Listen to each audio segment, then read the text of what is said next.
ಏನೈತೆ ನನ್ನ ಮಗನ ಆಡಿದಲ್ಲಿ ಏನೈತೆ ಮಾತಾಡಿರ್ತಾರೆ. ಯಾವ ಪ್ರಾಪರ್ಟಿ ಮಾತಾಡಿದ್ರೆ ಅವನ ಪ್ರಾಪರ್ಟಿ ಮಾತಾಡಿದ, ನಾಗರಾಜನ ಪ್ರಾಪರ್ಟಿ ಅಂತ ಮಾತಾಡಿದ ನನ್ನ ಮಗ. ಅದ್ರಾಗೆ ಪ್ರವೋಕ್ ಮಾಡ್ತಾರೆ, ಕೇಳಿಸ್ಕೊಂಡಿದ್ರೆ ಅದ್ರಾಗೆ ಏನಾರ ಬೇಕಾ ಕೇಳ್ರು, ಏನಾರ ಬೇಕಾ ಕೇಳು ಅಂತ ಕೇಳ್ತಾರೆ ಒಬ್ಬ ಸಣ್ಣದ ಮನೇಲಿ.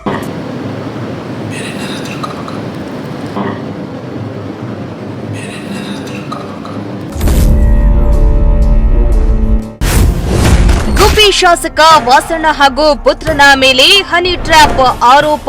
ಯಾವ ಹನಿ ಟ್ರಾಪ್ ರೀ? ಯಾಕ್ರಿ ಮಾಡಕ್ ಹೋಗ್ಯಾರೆ? ಏನು ಹನಿ ಟ್ರಾಪ್ ಮಾಡ್ತಾರೆ? ಅದನ್ನ ಯಾವ ಉದ್ದೇಶ ಇಟ್ಕೊಂಡು ಇವ್ರು ಮಾಡ್ತಾವ್ರೆ? ಇವ್ರು ಮಾಡ್ತಾ ಇರೋದು, ನನ್ನ ಮಗ ಮಾಡ್ತಾ ಇಲ್ಲ. ಯಾವತ್ತಾನ ಈ ತರ ಕೆಟ್ಟ ರಾಜಕಾರಣ ಜೀವನದಲ್ಲಿ ಮಾಡಿದಿನ ಅಂತ ಕೇಳಿ ಒಂದ್ ಸೆಕೆಂಡ್ ಯಾರೋ ಒಬ್ರು ಹೇಳಿದ್ರು ಒಂದ್ ಸೆಕೆಂಡ್ ರಾಜಕೀಯ ಮುಂದುವರಿಯಲ್ಲ. ರಾಜೀನಾಮೆ ಕೊಟ್ಟು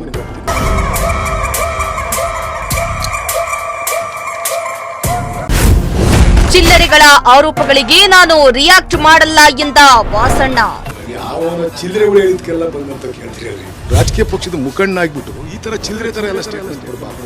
ಆ ಚಿಲ್ಲರೆಗಳು ಹೇಳೋದಕ್ಕೆಲ್ಲ ನಾನು ರಿಯಾಕ್ಟ್ ಮಾಡಲ್ಲ.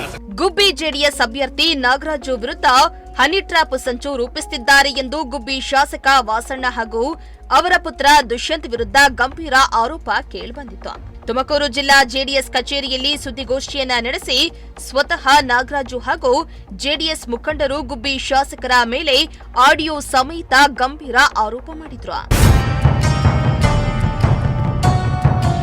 ಇನ್ನು ಈ ಆರೋಪದ ಕುರಿತು ಗುಬ್ಬಿ ಶಾಸಕ ಎಸ್ಆರ್ ಶ್ರೀನಿವಾಸ್ ಪ್ರತಿಕ್ರಿಯೆಯನ್ನ ನೀಡಿದ್ದು, ಜೆಡಿಎಸ್ ಮುಖಂಡನ ಮೇಲೆ ಫುಲ್ ಗರಂ ಆಗಿದ್ದಾರೆ. ಚಿಲ್ಲರೆಗಳ ಆರೋಪಕ್ಕೆಲ್ಲ ನಾನು ರಿಯಾಕ್ಟ್ ಮಾಡಕ್ಕಾಗತ್ತಾ? 40 ವರ್ಷದ ರಾಜಕಾರಣದಲ್ಲಿ ನಾನು ಯಾರ ಮೇಲೂ ದ್ವೇಷದ ರಾಜಕಾರಣ ಮಾಡಿಲ್ಲ. ಒಬ್ಬ ರಾಜಕೀಯ ಪಕ್ಷದ ಮುಖಂಡನಾಗಿ ಈ ರೀತಿ ಹೇಳೋದು ತಪ್ಪು. ನನ್ನ ಮಗ ಆಡಿಯೋದಲ್ಲಿ ಪ್ರಾಪರ್ಟಿ ಬಗ್ಗೆ ಮಾತ್ರ ಮಾತನಾಡಿದ್ದಾನಷ್ಟೇ. ನನ್ನ ಮಗನನ್ನ ಪ್ರವೋಕ್ ಮಾಡುವ ಉದ್ದೇಶದಿಂದ ಈ ರೀತಿ ಮಾಡಿದ್ದಾರೆ. ಕಳೆದ 3 ತಿಂಗಳಿನಿಂದ ನಾನು ನನ್ನ ಮಗನ ಜೊತೆ ಮಾತಾಡಿಯೇ ಇಲ್ಲ. ಬೇಕಿದ್ರೆ ಫೋನ್ ಚೆಕ್ ಮಾಡಿ ಎಂದು ನಾಗರಾಜು ವಿರುದ್ಧ ಕಿಡಿಕಾರಿದ್ದಾರೆ. ಯಾವನೋ ಚಿಲ್ಲರೆಗಳು ಹೇಳಿದ್ಕೆಲ್ಲ ಬಂದಂತ ಕೇಳ್ತೀರಲ್ರಿ. ಆ ಚಿಲ್ಲರೆಗಳು ಹೇಳೋದಕ್ಕೆಲ್ಲ ನಾನು ರಿಯಾಕ್ಟ್ ಮಾಡಲ್ಲ. ಸರಿ, ಅವನು ಯಾರೋ ಚಿಲ್ಲರೆ ಹೇಳೋದಕ್ಕೆಲ್ಲ ನಾನು ರಿಯಾಕ್ಟ್ ಮಾಡಲ್ಲ.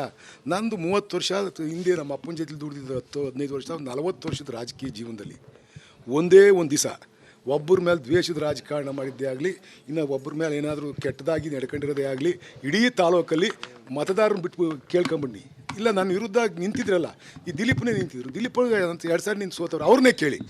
ನಾನು ವೈಯಕ್ತಿಕವಾಗಿ ಯಾರ್ದಾನ ತೇಜೋವಧೆ ಮಾಡ್ತೀನ, ಇಲ್ಲ ವೈಯಕ್ತಿಕ ವಿಚಾರಗಳಲ್ಲಿ ಯಾವತ್ತಾನ ಇಂಟರ್ಫಿಯರ್ ಆಗಿದ್ದೀನ, ಯಾರದೇ ಇರ್ಬೋದು, ಅವ್ರನ್ನೇ ಕೇಳಿ. ಅವರೇ ಹೇಳ್ತಾರಲ್ವಾ. ಈ ಥರ ಚಿಲ್ಲರೆ ಥರ ನಡ್ಕೊಬಾರ್ದು. ಒಬ್ಬ ರಾಜಕೀಯ ಪಕ್ಷದ ಮುಖಂಡನಾಗ್ಬಿಟ್ಟು ಈ ಥರ ಚಿಲ್ಲರೆ ಥರ ಎಲ್ಲ ಸ್ಟೇಟ್ಮೆಂಟ್ ಕೊಡಬಾರ್ದು. ಏನೈತೆ ನನ್ನ ಮಗನ ಆಡಿದಲ್ಲಿ ಏನೈತೆ ಆಯಿತು, ಏನೈತೆ ಅದ್ರಾಗೆ ಮಾತಾಡಿರ್ತಾರೆ. ಯಾವ ಪ್ರಾಪರ್ಟಿ ಮಾತಾಡಿದ್ರೆ ಅವನ ಪ್ರಾಪರ್ಟಿ ಮಾತಾಡಿವನ, ನಾಗರಾಜನ ಪ್ರಾಪರ್ಟಿ ಅಂತ ಮಾತಾಡ್ಯವ ನನ್ನ ಮಗ. ಎಲ್ಲಿ ಹೇಳವನು, ಮತ್ತೆ ಎಲ್ಲಿ ಬಂದಿದೆ ನನ್ನ ಮಗಂದು? ಅದ್ರಾಗೆ ಪ್ರವೋಕ್ ಮಾಡ್ತಾರೆ, ಕೇಳಿಸ್ಕೊಂಡಿದ್ರೆ ಅದ್ರಾಗೆ ಏನಾರ ಬೇಕಾ ಕೇಳ್ರು, ಏನಾರ ಬೇಕಾ ಕೇಳು ಅಂತ ಕೇಳ್ತಾರೆ ಒಬ್ಬ ಸಣ್ಣದ ಮನೇಲಿ. ಅದನ್ನು ಯಾವ ಉದ್ದೇಶ ಇಟ್ಕೊಂಡು ಇವ್ರು ಮಾಡ್ತಾವ್ರೆ? ಇವ್ರು ಮಾಡ್ತಾ ಇರೋದು, ನನ್ನ ಮಗ ಮಾಡ್ತಾ ಇಲ್ಲ. ನನ್ನ ಮಗ, ನಾನು ಫೋನ್ ಕೊಡ್ತೀನಿ ನಿಮ್ಮ ಕೈಗೆ, ತಗೊಂಡೋಗಿ ಚೆಕ್ ಮಾಡಿ. ನನ್ನ ಮಗಂತವ್ ನಾನು 3 ತಿಂಗಳಾಯ್ತು ಮದುವೆ ಆದಮೇಲೆ ನನ್ನ ಮಗಂತವ್ ಮಾತಾಡಿಲ್ಲ. ನೆನ್ನೆನೇ ಮಾತಾಡಿರೋದು ನಾನು ಫೋನ್ ಕೊಡ್ತೀನಿ. ಹೇಳವನಲ್ಲ ಅವನು, ಫೋನಿಗೆ ಕರೆಸ್ಪಾಂಡೆನ್ಸ್ ಮಾಡ್ಯವ್ರೆ ಹೇಳವ್ರೆ ಅಂತ ಏನೇನೋ ಹೇಳವನಲ್ಲ. ಕೊಡ್ತೀನಿ ತಗೊಳ್ಳಿ, ಅವನೇ ಎಂಕ್ವೈರಿ ಮಾಡಿ ಅವನಿಗೆ ಕೊಡಿ ತಗೊಂಡು ಫೋನ್ ನಂದ. ನಾನು 3 ತಿಂಗಳಿಂದ ಈಚೆಗೆ ನನ್ನ ಮಗನ ತಾವು ಮಾತಾಡಿದರೆ, ನೆನ್ನೆ ಮಾತಾಡೋದು ಬಿಟ್ಟರೆ ಮಗನ ತಾವು ಮಾತಾಡಿದರೆ ನಾನು ರಾಜೀನಾಮೆ ಕೊಡ್ತೀನಿ. ಇವೆಲ್ಲ ಮಾಡಬಾರ್ದು, ಚಿಲ್ಲರೆ ಥರ ನಡ್ಕೊಬಾರ್ದು. ಒಬ್ಬ ಗೌರವಾನ್ವಿತ ವ್ಯಕ್ತಿ ಅವನು ಹೇಳವ್ರೆ, ನಮ್ಮ ತಾಯಿ ಎತ್ತಿ ಮರಕ ಹಾಕಿವ್ರು, ನಮ್ಮನ್ನೆಲ್ಲರೂ ತಿಪ್ಪಿಗೆ ಹಾಕಿದ್ರ, ನಮ್ಮನ್ನೇ ಈಗ ನಿಮ್ಮನ್ನೆಲ್ಲ ತಿಪ್ಪಿಗೆ ಹಾಕಿತ್ತ ನಿಮ್ಮಮ್ಮ ಎತ್ತಿ. ಎಲ್ಲರೂ ಮರಕೆ ಹಾಕೋದು, ಎಲ್ಲರೂ ಗಂಡಸ್ರೆಯ, ಎಲ್ಲರೂ ತಾಕತ್ತಾಗೆ ಇರೋ ರಾಜಕೀಯ ಮಾಡೋದು. ನಾನು ನೇರವಾಗಿ ರಾಜಕೀಯ ಮಾಡೋನು. ನನ್ನ ವಿರುದ್ಧ ಯಾವನು ನಿಂತ್ಕೊಂತಾನೋ ಅದ್ರ ಬಗ್ಗೆ ತಲೆನೂ ಕೇಳಿಸ್ಕೊಳ್ಳಲ್ಲ. ನಾನು ನೋಡು, ನಾನು ಜನದ ಹತ್ರಕ್ಕೆ ಹೋಗಿ ಓಟ್ ಕೇಳೋದು ಬಿಟ್ಟರೆ ನಾನೊಂದು ಸಣ್ಣ ಸಭೆನೂ ಮಾಡಲ್ಲ. ಎದುರುಗಡೆ ನಿಂತಿರೋನಿಗೆ ಅವನ ಬಗ್ಗೆ ಒಳ್ಳೆದು ಮಾತಾಡಲ್ಲ, ಕೆಟ್ಟದು ಮಾತಾಡಲ್ಲ. ನನ್ನ ಕೆಲಸ ಏನೋ ಅಷ್ಟು ಮಾಡ್ಕೊಂಡು ಹೋಗ್ತೀನಿ. ಇವತ್ತು 5 ಕೋಟಿ ವರ್ಕು ಪೂಜೆ ಮಾಡೋಕ್ಕೆ ಹೋಗ್ತಾ ಇದ್ದೀನಿ. ಅದನ್ನು ಬಿಟ್ಬಿಟ್ಟು ಈ ಥರ ಚಿಲ್ಲರೆ ರಾಜಕಾರಣ ಮಾಡಬಾರ್ದು, ಯಾರೇ ಆಗಲಿ ಮಾಡಬಾರ್ದು. ತಗೊಳ್ಳಿ, ನೀವು ಹೋಗಿ ನನ್ನ ಕಾನ್ಸ್ಟಿಟ್ಯೂನ್ಸಿಲಿ ಕೇಳಿ, ಬೇಡ ನನ್ನ ಕೇಳಬೇಡಿ, ದಿಲೀಪನೇ ಹೋಗಿ ಕೇಳಿ. ಇನ್ನು ಯಾವ ಹನಿ ಟ್ರ್ಯಾಪ್ ಯಾರು ಮಾಡೋಕ್ ಹೋಗ್ತಾರೆ? ಅಂತಹದ್ದು ಏನಾದ್ರೂ ಇದ್ರೆ ತೋರಿಸ್ಲಿ. ಇದು ವ್ಯಕ್ತಿತ್ವ ಹರಣ ಮಾಡುವ ಕೆಲಸ. ನಾನೇನು ಅನ್ನೋದು ನಮ್ಮ ಕ್ಷೇತ್ರದ ಜನರಿಗೆ ಗೊತ್ತಿದೆ. ನಾನು ನೇರವಾಗಿಯೇ ರಾಜಕಾರಣ ಮಾಡೋದು. ನಾನೇನಾದ್ರೂ ತಪ್ಪು ಮಾಡಿದ್ರೆ ಈಗಲೇ ರಾಜೀನಾಮೆಯನ್ನ ಕೊಡ್ತೀನಿ. ನನ್ನ ಮಗನನ್ನ ಕೇಳಿದ್ದಕ್ಕೆ ಡ್ರೈವರ್ ಹುಡುಗಿಯೊಬ್ಬಳನ್ನ ಪ್ರೀತಿಸಿದ್ದ, ಮದುವೆಗೆ ಹಣ ಬೇಕು ಅಂತ ಕೇಳ್ಕೊಂಡಿದ್ದ. ಅದಕ್ಕೆ ಸಂಬಂಧಪಟ್ಟ ಮಾತುಕತೆಯನ್ನ ಬೇರೆ ರೀತಿಯಲ್ಲಿ ತೋರಿಸಲು ಯತ್ನಿಸಿದ್ದಾರೆ ಎಂದು ಆರೋಪವನ್ನ ತಳ್ಳಹಾಕಿದ್ದಾರೆ. ಅವನು ವ್ಯವಹಾರ ಮಾಡ್ತಾವನಲ್ವಾ, ಒಂದು ದಿವಸ ನಾನು ಏನಾರ ಅವನ ವ್ಯವಹಾರದ ಬಗ್ಗೆ ಆಗಲಿ, ಅವನದಲ್ಲ, ಅವ್ನ ಪಕ್ಕ ಕೂತಿದ್ರಲ್ಲ, ಅಕ್ಕಪಕ್ಕ ಬೆಡ್ಸಮ್ಮಣ್ಣ ಕೂತಿದ್ರು, ಯೋಗಣ್ಣ ಕೂತಿದ್ರು, ಆಮೇಲೆ ನಮ್ಮ ಲೋಕಣ್ಣ ಕೂತಿದ್ದ, ವನಗಿರಿಗೌಡರು ಕೂತಿದ್ರು. ವನಗಿರಿಗೌಡ್ರನ್ನ ಕೇಳು, ಅವ್ರು ವ್ಯವಹಾರ ಮಾಡ್ತಾವ್ರಲ್ವ, ಲೋಕಣ್ಣನ ವ್ಯವಹಾರ ಮಾಡ್ತಾವನಲ್ವ, ಕೇಳಿ ಅವ್ರಿಗೆ ವ್ಯವಹಾರಕ್ಕೆ ಯಾವತ್ತನ ಒಂದು ದಿವಸ ಒಂದು ಸೆಕೆಂಡಲ್ಲಿ ಅವರೆಲ್ಲ ನಾನು ಬಿಟ್ಟು ಹೋದ್ರಲ್ವ ಅಂತ ಇದ್ದು. ಅವ್ರಿಗೆ ಏನಾರು ತೊಂದರೆ ಕೊಟ್ಟಿದ್ದೀನಿ ಕೇಳಿ, ಯಾರಿಗೆ ತೊಂದರೆ ಕೊಟ್ಟಿದ್ದೀನಿ ಕೇಳಿ. ಅವ್ರಿಗೆ ಬೇಡ, ಇಡೀ ಕ್ಷೇತ್ರಕ್ಕೆ ಹೋಗಿ ನನ್ನ ಪರವಾಗಿರೋದನ್ನ ಬಿಟ್ಬಿಡಿ, ವಿರುದ್ಧವಿರೋರು ಹೋಗಿ ಕೇಳಿ. ಯಾವತ್ತನ ಈ ಥರ ಕೆಟ್ಟ ರಾಜಕಾರಣ ನಾನು ಜೀವನದಲ್ಲಿ ಮಾಡಿದ್ದೀನಿ ಅಂತ ಕೇಳಿ. ನಾನು ಒಂದು ಸೆಕೆಂಡ್ ಯಾರೋ ಒಬ್ರು ಹೇಳಿದ್ರು ಒಂದು ಸೆಕೆಂಡ್ ರಾಜಕೀಯದ ಮುಂದುವರಿಯಲ್ಲ, ರಾಜೀನಾಮೆ ಕೊಟ್ಟು ಮನೆಗೆ ಹೋಗ್ತೀನಿ ನಾನು. ಇಲ್ಲೇನು ಯಾವ ಹನಿ ಟ್ರಾಪ್ ರೀ, ಯಾಕ್ರಿ ಮಾಡೋಕೆ ಹೋಗ್ಯಾರೆ, ಏನು ಹನಿ ಟ್ರಾಪ್ ಮಾಡ್ತಾರೆ, ಎಲ್ಲೈತೆ ಐತೆ ಅದೇ ಯಾವ ತೋರ್ಸಪ್ಪ, ಅವ್ನು ಆ ಥರ ಮಾತಾಡೋದು ಇದ್ದಿರು ತೋರಿಸು. ಅವನು ಹೇಳ್ತಾನೆ ತಲೆ ಕೆಟ್ಟನು, ಏನೇನೋ ಬಗಳಿದ್ಕೆಲ್ಲ ನಾವು ಆನ್ಸರ್ ಮಾಡೋಕ್ಕಾಗುತ್ತಾ? ಯಾರು ಉತ್ತಮ್ರು ಏನಾರ ಮಾತಾಡಿದ್ರೆ ಹೇಳಾರ, ಅವ್ನು ಉತ್ತಮನ ಬಂದು ಈ ಥರ ಇದನ್ನು ದೊಡ್ಡ ವಿಚಾರ ಮಾಡ್ಕೊಂಡು ಸ್ಟೇಟ್ಮೆಂಟ್ ಕೊಟ್ಟಿರೋದು ಅವ್ನು ಉತ್ತಮನ. ಅವನು ಇದರಿಂದ ನನ್ನ ಹೆಸರು ನಾನೇನು ಎತ್ತ ಅನ್ನೋದು ನನ್ನ ಕಾನ್ಸ್ಟಿಟ್ಯೂನ್ಸಿ ಜನಕ್ಕೆ ಗೊತ್ತಿದೆ.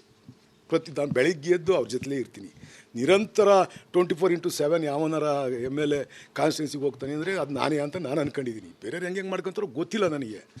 ನಾನು ಅಷ್ಟು ಯಾರದೇ ನನ್ನಿಂದ ಒಬ್ಬ ಬಡವನಿಗೆ ಸಣ್ಣ ತಪ್ಪಾಗಬಾರ್ದು, ಅವನಿಗೆ ನೋವಾಗಬಾರ್ದು, ಆ ರೀತಿ ನಡವಳಿಕೆಯಿಂದ ಹೋಗ್ತಕ್ಕಂಥನು. ನಾನು ಜನ ಓಟ್ ಕೊಟ್ಟು ನನ್ನ ಆರಿಸೇವ್ರೆ.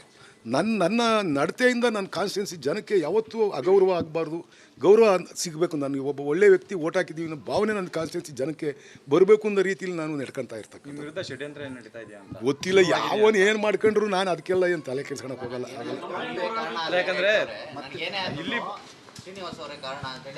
ಏನಾಗುತ್ತೆ ಏನು ಷಡ್ಯಂತ್ರ ಮಾಡ್ತಾರೆ, ಏನು ಅವ್ನು ಯಾವ ಊರು ದಾಸಯ್ಯ ಅಂತ ನೋಡಿಲ್ಲ ರೀ ಇದುವರೆಗೂ ನಾನು. ಅವನು ಯಾವನು ಎಲ್ಲಿ ಓಡಾಡ್ತಾನೆ ಎಲ್ಲ ಅವನಿಂದ ನಾನು ತಲೆ ಕೆಡ್ಸ್ಕೊಳಕ್ಕೆ ಹೋಗಲ್ಲ. ಗೊತ್ತಿಲ್ಲ ನನಗೆ, ಅವನ್ನೇ ಕೇಳಿ ಯಾಕೆ ಮಾಡ್ಯಾವ. ಆಯ್ತು ಕರೆಸಿ, ಎದುರಿಗೆ ಕಡೆ ಕರೆಸ್ಬಿಡಿ, ಎದುರುಗಡೆ ಕರೆಸ್ಬಿಡಿ. ಅವನದು ಮೊಬೈಲ್ ತಗೊಳ್ರಿ, ನಂದು ಮೊಬೈಲ್ ತಗೊಳ್ಳಿ. ಸರ್ ಅದು ಏನೋ ಗೊತ್ತಿಲ್ಲ ನನಗೆ, ಅದ್ರ ಬಗ್ಗೆ ಏನೂ ಗೊತ್ತಿಲ್ಲ. ನನ್ನ ಅದ್ರಾಗೆ ಮಗಂಗೆ ಹೇಳಿ ಮಾಡ್ಯವ್ರಿ ಅವು ಇವು ಅಂತ ಹೇಳವ್ನಿ. ನಾನು ಮಗನ ವಿಚಾರಿಸ್ಕೊಂಡೆ. ಅವನು ಯಾರೋ ಡ್ರೈವರು ಡೆಡಿ ಬಂದಿದ್ದ, ನಾನು ಅವನು ಡ್ರೈವರ್ ಆಗಿದ್ದ. ನಾನೊಂದು ಹುಡುಗಿ ಪ್ರೀತಿಸ್ತಿದ್ದೆ. ಆ ಹುಡುಗಿಗೆ ಮದುವೆ ಮಾಡ್ಕೊಳಕ್ಕೆ 5 ಲಕ್ಷ ಕೊಡ್ತೀನಿ ಅಂತ ಹೇಳಿದ್ದ. MP ಎಲೆಕ್ಷನ್ ತನಕ ಕೊಡ್ತೀನಿ ಅಂತ. MP ಎಲೆಕ್ಷನ್ ಆದಮೇಲೆ ನಾನು ತೆಗೆದಾಕ್ಬಿಟ್ಟ. ನನಗೆ ಮದುವೆಗೆ ಮಾಡ್ಕೊಳಕ್ಕೆ ಕಾಸು ಕೊಡಿ ಅಂತ ಕೇಳ್ದೆ ಡ್ಯಾಡಿ. ನಾನು ಬಾಂಬೆಲಿದ್ದೆ, ಬತ್ತೀನಪ್ಪ, ಬಂದು ನಮ್ಮ ತುಮಕೂರಿಗೆ ಹೋಗಿ ಮಾತಾಡ್ತೀನಿ ಅಂತ ಹೇಳಿದೆ. ಅಷ್ಟು ಬಿಟ್ಟರೆ ನನಗೆ ಬೇರೆ ಥರದ್ದು ಏನು ಗೊತ್ತಿಲ್ಲ ಡ್ಯಾಡಿ ನನಗೆ ಅಂತ ಅವನು ಹೇಳ್ದ. ಅವ್ರಿಗೆ ಹೋಗಿರೋದು ನಿಜ, ಅವರೇ ಸಂಪರ್ಕ ಮಾಡ್ಯವ್ರೆ. ಆಮೇಲೆ ಯಾರೋ ಅವ್ನು PF ಏನೋ ನನಗೆ ಗೊತ್ತಿಲ್ಲ, ಅವರೇ ಸಂಪರ್ಕ ಮಾಡ್ಯವ್ರೆ. ನೀವು ಕೇಳಿ, ಆಡಿಯೋದಲ್ಲಿ ಕೇಳಿ, ಇನ್ನೇನಾರು ಬೇಕಾ ಕೇಳ್ರು ಅಂತ ಮೇಲೂ ಧ್ವನಿಯಲ್ಲಿ ಮಾತಾಡ್ಯವ್ರಿ. ಹಂಗೆ ಮಾತಾಡೋರಿ ಅಂದ್ರೆ ಇವ್ರ ಉದ್ದೇಶ ಏನೈತೆ, ಇವನ ಉದ್ದೇಶ ಏನೈತೆ, ಇವನೇ ನನ್ನ ಮಗನ ತಗ ಕಳಿಸಿರೋದಲ್ವಾ ಅಲ್ವಾ? ತೆಗೆದು ನೋಡಿ ನೀವು, ಹಂಗೆ ಕಾಣಿಸ್ತಾ ಇರೋದು ನನಗೆ. ಈಗ ಆಯ್ತು ನಾನೇನು ಮಾಡಲ್ಲ. ಇದಕ್ಕೆ ಅಲ್ಲಿ ಯಾವನ್ರಿ ಇವನು ರೀ, ಯಾರ ಬಗ್ಗೆ ಮಾಡನ್ರಿ? ಅಲ್ಲ ನೀವು ಪಿಸ್ಮಾತ ನೀವು ಕೇಳ್ರಿ ನೀವು. ಸರ್ ಅವನಿಗೂ ಇದಕ್ಕೂ ಸಂಬಂಧ ಇಲ್ಲ ಪಾಪ. ಅವನ ಪಾಡಿಗೆ ಅವ್ನು ಮದುವೆ ಮಾಡ್ಕೊಂಡವನೇ, ಪರಿಮೂನಮ್ ಮಾಡ್ಕೊಂಡು ತಿರುಗಾಡ್ತಾವನೆ.